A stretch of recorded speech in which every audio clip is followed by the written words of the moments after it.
Dewas KPK memutuskan potong 20% gaji karena Nurul Gufron, Wakil Ketua KPK, melanggar kode etik. Mengapa hanya 20%? Tidak langsung diberhentikan.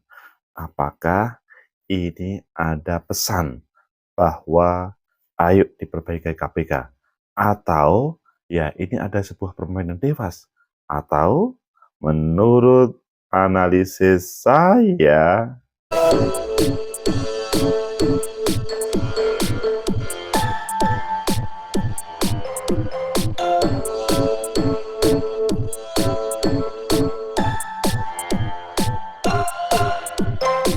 Assalamualaikum warahmatullahi wabarakatuh. Salam sejahtera untuk kita semua. Pecinta masa depan negeri, tegakkan kebenaran, lawan ketidakadilan.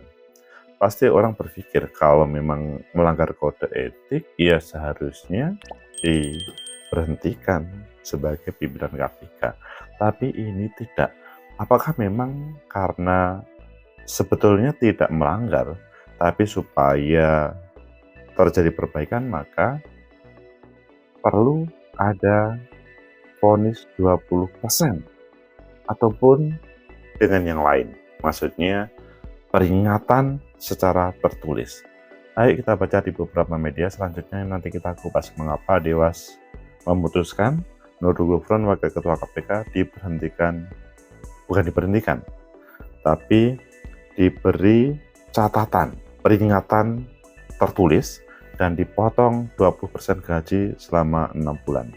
Pertama kita baca di Detik, Dewas KPK putuskan Gufron langgar etik sedang dihukum potong gaji 20%. Oh, rasanya Dewas adalah melanggar kode etik sedang, belum tingkat tinggi. Seperti apa sih? Informasinya itu telepon-telepon yang ada vested interest. Kemudian kedua juga di Detik, Dewas KPK ungkap alasan mutasi ASN Kementan disetujui, Nurul Gufron menelpon. Oh, ini rupanya. Jadi nelpon ketika orang, lembaga berurusan dengan KPK dan dia bisa berpengaruh terhadap seseorang tidak atau pindah atau tidak pindah di tempat kerjanya. Selanjutnya di Metro TV, divonis melanggar etik, Gufron pasrah soal pencalonan sebagai calon pimpinan KPK. Dan yang terakhir di Kompas, Wakil Ketua KPK beri skor kinerja lembaga sendiri 6,5%. Pilih yang mana? Detik. Kita pilih yang Detik. Dewas KPK ungkap alasan mutasi ASN Kementan disetujui usai Gufron menelpon. Ini adalah serius terkait dengan sebuah pelanggaran di pimpinan KPK. Dewan Pengawas KPK mengatakan mutasi ASN Kementerian Pertanian bernama Andi Dwi Mandasari. Andi Dwi Mandasari langsung disetujui setelah Wakil Ketua KPK Nurul Gufron menelpon Kasdi Subagiono yang saat itu menjabat Sekjen Kementan. Dewas menyebut permohonan mutasi Andi itu awalnya sudah ditolak. Oh, parah ini kalau menurut saya. Jadi Andi Dwi Mandasari menurut saya parah ketika dia awalnya ditolak dan kemudian ditelepon Nurul Gufron, Wakil Ketua KPK, kemudian terjadi perubahan. Tapi sebenarnya yang bermasalah itu Kementannya atau pimpinan KPK. Kan sebetulnya perlu ada alasan mengapa Andi Dwi Mandasari itu ditolak untuk mutasi. Itu menjadi perlu dicari jawaban. Dalam persidangan, saksi Kasdi Subagiono menerangkan alasan memberikan persetujuan mutasi saksi Andi Dwi Mandasari meskipun sudah pernah ditolak. Karena saksi merasa segan kepada terperiksa. Kemudian Samsudin menyebutkan Kasdi merasa segan karena jabatan Gufron sebagai pimpinan KPK. Dewas juga menyebutkan pejabat di Kementan saat ini sedang khawatir karena ada informasi KPK yang sedang mengusut dugaan korupsi di Kementan. Wah, apalagi ini masalah besar. Tapi kan juga perlu dicari mengapa dia ditolak Andi tadi. untuk mutasi. Proses mutasi pegawai Kementan itu akhirnya diproses dalam waktu 2 minggu setelah Gufron mengontak Kasdi, surat keputusan pemindahan tempat kerja menjadi bukti. Dan apakah ini berpengaruh terhadap perkara yang di Kementan? Nah, ini kan perlu dicari itu. Terbaru, Dewas KPK menyatakan Gufron melanggar kode etik. Dewas mengatakan Gufron menyalahgunakan pengaruhnya sebagai pimpinan KPK. Akibat perbuatannya, Gufron dijatuhi sanksi sedang oleh Dewas KPK. Sanksi itu berupa teguran tertulis dan pemotongan penghasilan 20% setiap bulan selama 6 bulan. Oh, teguran tertulis. Jadi pasti akan terdokumentasikan. Dan kita tambahkan di Metro, divonis melanggar etik, Gufron pasrah soal pencalonan sebagai calon pimpinan KPK karena beliau itu juga sebagai salah satu yang sedang mendaftar sebagai pimpinan KPK. Pecinta masa depan negeri, tegakkan kebenaran, lawan ketidakadilan. Itu yang terjadi dengan keputusan KPK. Selanjutnya Nur Gufron sebagai pimpinan KPK dipotong 20% gajinya dan diberi peringatan tertulis.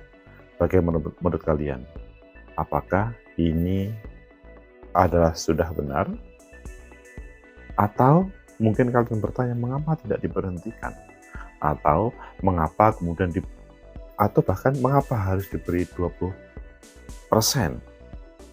Mengapa tidak dibebaskan? Karena ini memang yang bersalah Kementan. Menurut analisis saya, pertama, vested interest itu terjadi di mana-mana. Kalau misalkan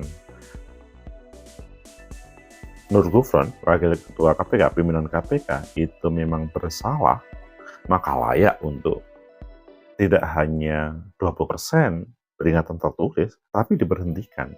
Karena ini membahayakan, tapi syaratnya adalah memang ini adalah ada serius mempengaruhi ketika ada di Kementan berurusan dengan KPK.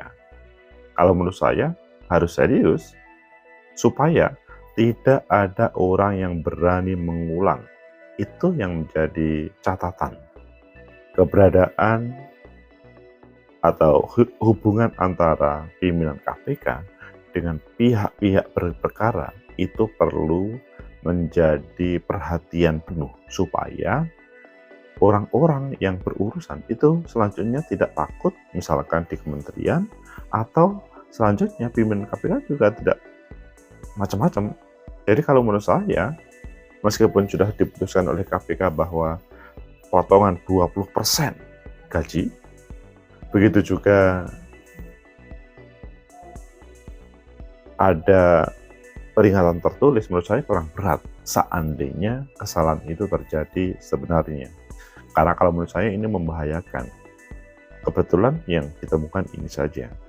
Hanya yang analisis yang kedua, seandainya ini tidak terjadi, maka ya jangan, bahkan harus dibebaskan.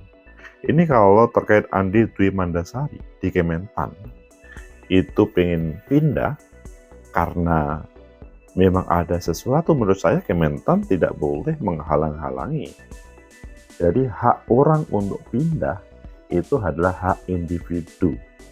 Taruhlah misalkan karena kenyamanan pekerjaan, kecocokan pekerjaan, atau karena keluarga dan lain-lainnya. Jadi keberadaan Nurul Gufron malah sangat dibutuhkan untuk membantu orang on the right place. Jadi di sini kalau menurut saya keberadaan Kementan perlu klarifikasi mengapa pada awalnya sebelum pimpinan KPK Nurul Gufron itu telepon, dia menolak keberadaan Andi Dwi Mandasari untuk pindah. Itu yang paling penting. Kalau ada penjelasan karena bla bla bla bla bla bla, misalkan karena memang Andi belum waktunya untuk pindah, oh itu it's okay. Atau karena memang Andi Dwi Mandasari itu masih mempunyai kewajiban yang harus diselesaikan di Kementan, ataupun alasan lain sehingga Kementan belum menerima mutasinya dan misalkan menjanjikan suatu saat untuk mutasi. Menurut saya ini yang seandainya Nurul Gufron terlibat bahkan telepon, apakah dia sebagai pimpinan KPK atau bukan, itu menurut saya boleh-boleh saja. Meskipun memang keberadaannya Nurul Gufron itu jelas dilarang oleh KPK untuk menggunakan posisinya, jabatannya untuk berpengaruh terhadap kebijakan sebuah lembaga negara. Hanya karena ini dibutuhkan, maka itu penting. Atau mungkin juga Nurul Gufron bisa minta bantuan yang lain, atau Andi Dwi Mandasari bisa minta bantuan yang lain. Intinya adalah penegakan terkait dengan mutasi ASN itu perlu dijelaskan, supaya nanti taruhlah tidak menyalahkan kepada Nurul Gufron karena telepon, atau tidak menghalangi Andi Dwi Mandasari untuk berpindah kantor karena dia mempunyai keinginan terhadap perpindahan itu. Ya memang pada waktu atau seseorang pada waktu menjadi CPNS itu siap diletakkan di semua tempat. Tetapi kan bukan berarti harga mati.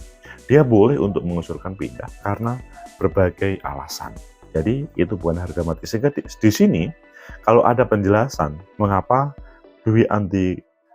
Andi Dwi Mandasari itu tidak diperbolehkan pindah, ditolak pada waktu itu akan lebih jelas permasalahannya. Tidak cukup sebatas karena pengaruh Nurul Gufron, selanjutnya Kementan berpengaruh. Menurut saya ini sangat tidak bijak. Dan di sini posisinya Nurul Gufron sebagai korban, padahal sebetulnya ingin membantu penegakan yang terjadi, bukan pengen menggunakan kekuasaannya. Kemudian yang ketiga, apakah pengaruh dari telepon itu berpengaruh terhadap proses hukum, penegakan hukum yang ada di KPK terhadap Kementan? Ini perlu ditegakkan. Maksudnya, seandainya orang yang berpengaruh, maksudnya berperkara di KPK, itu berubah bahkan SP3, menurut saya ini bahaya kalau itu terjadi. Tapi kita kan tahu semuanya bahwa di Kementan tetap berjalan dan tidak ada masalah. Tercinta masa depan kita, tegakkan kebenaran, lawan ketidakadilan. Itu sebuah cerita tentang pimpinan KPK yang pada kesempatan ini menjadi atau mendapat sebuah peringatan secara tertulis oleh Dewan Pengawas KPK, selain juga dipotong 20% gajinya selama 6 bulan ke depan. Ketika dihubungkan dengan keberadaan Nurul Gufron yang sekarang menjadi calon pimpinan KPK selanjutnya, menurut saya itu ada sebuah runtutan yang perlu diluruskan. Kalau misalkan pada kesempatan ini adalah memang Nurul Gufron itu ada kesengajaan, menurut saya ya bagi tim rekrutmen, tim panitia perlu berpikir ulang untuk itu sebelum misalkan Presiden menyodorkan kepada pimpinan DPR atau Komisi 3. Atau misalkan nanti waktu di Komisi 3, nanti prosesnya itu ya akan ditolak. Nggak mungkin kalau di Komisi 3. Komisi 3 itu menurut saya cukup politis, berbeda dengan proses tim panitia yang taruhlah melihat secara substansial. Kalau di Komisi 3, di panitia ya tadi, di panitia itu substansial. Apakah persyaratannya memang layak dan kemudian kapasitasnya memang bagus. Tapi kalau melihat track record bahwa beliau ada sebagai wakil pimpinan KPK, it's okay. Hanya terkait dengan kode etik, itu yang perlu diklarifikasi supaya ini tidak menjadi catatan yang negatif Nurul Gufron maju. Jadi menurut saya yang perlu dikelirkan itu adalah apa yang menjadi dewas KPK itu terkait dengan reasoning mengapa Andi Dwi Mandasari itu tidak bisa pindah. Jadi bahasanya asbabul wurudnya, mengapa itu terjadi. Adapun kalau ini sudah masuk ke Komisi 3, yang terjadi adalah pilihan politik atau kepentingan politik atau ya putusan politik yang terjadi. Putusan politik itu atau keputusan politik itu terjadi ya bagaimana komunikasi politik Nurul Gufron dengan Komisi 3. Meskipun sebetulnya mereka juga tidak boleh komunikasi. Maksudnya komunikasi itu bukan Gufron secara langsung, tapi antar pimpinan partai melihat Nurul Gufron sebagai calon pimpinan KPK. Semoga ini menjadi catatan di pimpinan KPK supaya tidak menyalahgunakan kewenangan, dan Dewas perlu menurut saya menyampaikan ke publik terkait dengan mengapa Andi Dwi Mandasari tidak bisa mutasi awalnya dan kemudian ditelepon Nurul Gufron menjadi bisa. Itu menurut saya reasoning itu yang perlu dicari. Semoga mengklarifikasi semuanya dan semoga KPK tetap on the right place, on the right like, subscribe, comment, and share. Sampai jumpa.